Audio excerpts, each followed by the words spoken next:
Imagino que você já cuidava do dinheiro de um jeito diferente há bastante tempo. Olha, eu digo que desde o meu...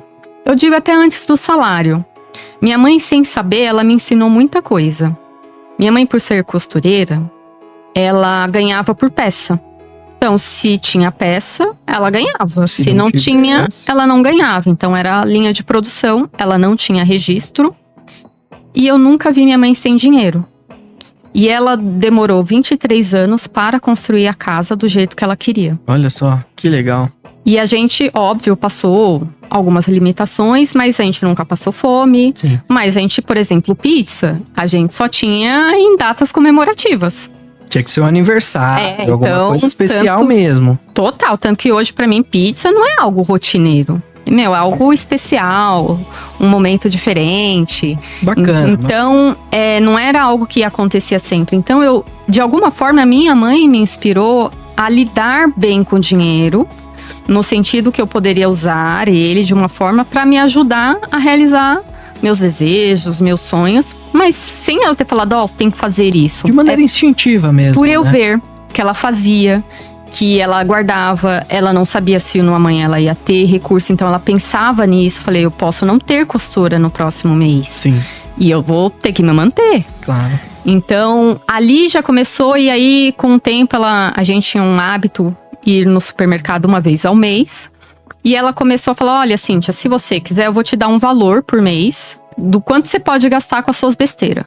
Suas bolachas, doces. Então, eu saía com a minha cestinha e ia comprar aqueles itens. E ela falava, isso aqui você vai durar o mês inteiro. Se você comer tudo, problema seu, não vai ter, só no outro mês. Então, aquilo, querendo ou não, foi me despertando, foi ensinando algumas coisas que nem ela saberia dizer. Não tinha uma base teórica, mas tinha uma base técnica que faz todo sentido, né? Total, que hoje. É usar adequadamente o seu recurso ali. Exato. No período que você vai ter que viver. Então você tem uma limitação, querendo ou não. Então, como melhor eu aproveito isso que eu tenho? Boa. Então, ali eu comecei a saber fazer escolhas, a olhar época de material escolar. Então, para os pais é terrível, porque o filho quer tudo, todas as opções, os melhores. A mesma coisa, a gente só pode gastar tanto. Se você quiser um caderno melhor, vai faltar uma outra coisa. Olha, vamos comprar uma bolsa, só que ela tem que durar pelo menos 2, 3 anos. Então, existia essa troca, né? Esse movimento. E aí, quando eu comecei a trabalhar e ganhar o meu primeiro salário, vamos chamar assim, eu trabalhei na padaria primeiro. Bacana. Eu ganhava por dia R$10, né? Eu cobria folga. Então, o pessoal folgava e eu ia lá cobrir essa folga. E aí, eu já entendi que parte daquele valor, ele ia me ajudar a fazer os cursos que minha mãe não conseguia me dar. Então, na época, computação, pacote Office, inglês. Hoje isso daí já vem no software da criança, né? Já tá no HD. Já tá no HD. Total. Agora, antigamente tinha que de fato ir... Exato.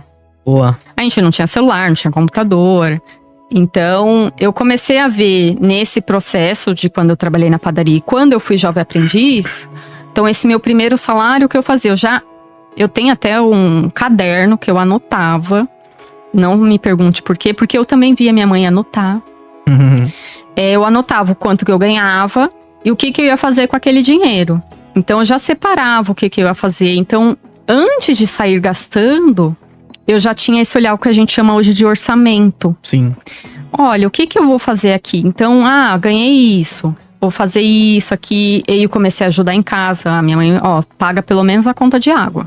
Boa. Conforme for ganhando mais, vai podendo contribuir mais dentro de casa. Então, sempre ajudei por esse hábito. Então, eu vi ali, surgiu como normal, que eu não precisava gastar tudo.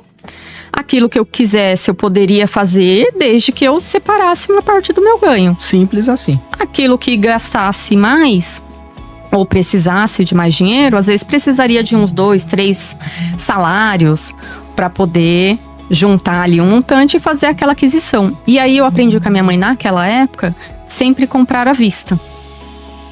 Depois, com a educação financeira, eu entendi que comprar a prazo também é um bom negócio, mas tem que ter consciência financeira. Porque ela não tinha conta bancária.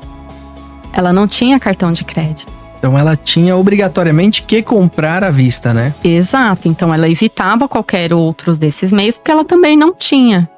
Então eu aprendi que para comprar qualquer coisa, eu primeiro tinha que juntar o dinheiro e depois eu ir lá e fazer a aquisição. E assim foi, eu comprei o meu computador, primeiro de uma vizinha que já era usado, aí eu juntei o dinheiro para comprar. Aí depois eu fui fazer vários cursos, fiz até curso de manutenção de computadores, de montagem. Eu falei, agora eu quero um computador montado. Aí juntei o dinheiro para fazer esse computador montado. E aí fui fazendo. Queria um carro, guardei durante 4 anos. Olha. O meu salário lá da KPMG, uma parte eu guardava. E aí só fui tirar a CNH quando eu tinha certeza que eu poderia comprar um carro. Aí eu já fui fazendo tudo que eu queria. Eu primeiro juntava, guardava e depois realizava. Que bacana. Então, o Canadá, que eu fui pro Canadá, foi a mesma coisa. Juntei também, eu tenho uma coisa com os 4, acho. Durante mais ou menos 4 anos também. Poderia até ter ido antes, mas teve um negócio bem bacana, diferente, que fez com que essa visão fosse ampliada. E aí eu, em 2013, resolvi fazer essa viagem, fui. A empresa, acho que entendeu a importância e conseguiu me dar uma licença não remunerada. Que bacana, então você teve a oportunidade de ir viver lá fora, no Canadá, sem precisar sair do seu trabalho, né? Exato, continuei com vínculo, sem receber salário, né? Mas tinha um vínculo, né? Que quando eu voltasse, pelo menos eu sabia que tinha uma coisa para dar continuidade, seguro, né? Com certeza. E aí fui, fiz mais do que eu imaginava. Fiquei 6 meses, fui para ficar 4, que é o que eu tinha conseguido. Passou 2 meses, chorei um pouquinho. Falei, posso ficar mais 2, já que tem 6 meses aqui de visto. Boa. Negociou e teve a oportunidade. Fiquei ali mais 6, fiquei no total 6 meses. Tinha separado um valor para gastar lá, gastei o que eu tinha separado. Voltei ainda com reserva. Olha que legal. E foi até importante essa reserva, porque ela serviu um momento, quando a gente fala, né, situações que a gente não espera. E voltei no trabalho, nessa empresa.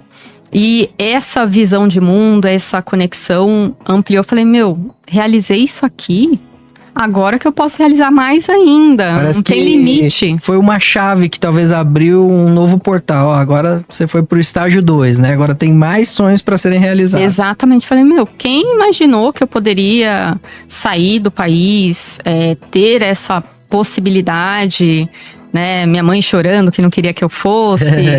Então, acho que para minha mãe também foi uma realização dela ver que a filha dela, né, mesmo as condições não sendo tão perfeitas, mas que estava ali tentando fazer algo diferente. Claro, né? Porque a conquista do filho é a conquista do pai, da mãe também, né? É uma extensão da vida da pessoa. Então, com certeza, ela deve ter sentido esse orgulho e sentiu como se fosse ela mesma ainda. Exatamente, com certeza.